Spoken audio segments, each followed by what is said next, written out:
গণ আন্দোলনের মুখে ক্ষমতাচ্যুত হওয়ার পর নীরবতা ভাঙলেন সাবেক প্রধানমন্ত্রী ও আওয়ামী লীগ সভাপতি শেখ হাসিনা। ভারতে অবস্থানরত শেখ হাসিনা জানিয়েছেন তাকে ক্ষমতাচ্যুত করার জন্য দায়ী যুক্তরাষ্ট্রের মতো বিদেশি শক্তি। ভারতীয় সংবাদ মাধ্যম দ্য প্রিন্টের একটি প্রতিবেদনে এ তথ্য জানানো হয়। এতে বলা হয়, গত শনিবার আওয়ামী লীগের উদ্দেশ্যে এক বার্তা দেন শেখ হাসিনা। সেখানে তিনি বলেন, আমি ক্ষমতায় থাকতে পারতাম যদি আমি সেন্ট মার্টিন এবং বঙ্গোপসাগর যুক্তরাষ্ট্রকে দিয়ে দিতাম।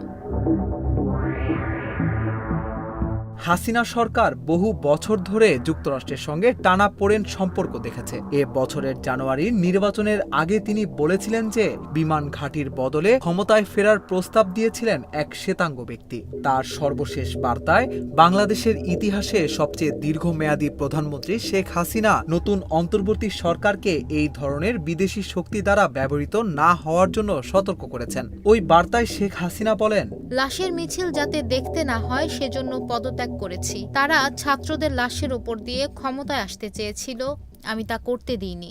ওই বার্তায় আওয়ামী লীগ নেতাকর্মীদের শেখ হাসিনা জানান তিনি শিগগিরই দেশে ফিরবেন। শেখ হাসিনা বলেন, আমি নিজেকে সরিয়ে দিয়েছিলাম। আমি তোমাদের জয় দিয়ে এসেছি। তোমরা আমার শক্তি। তোমরা আমাকে চাওনি, আমি নিজেই তখন চলে গেলাম, পদত্যাগ করলাম। আমার কর্মী যারা আছেন কেউ মনোবল হারাবেন না। আওয়ামী লীগ বারবার উঠে দাঁড়িয়েছে।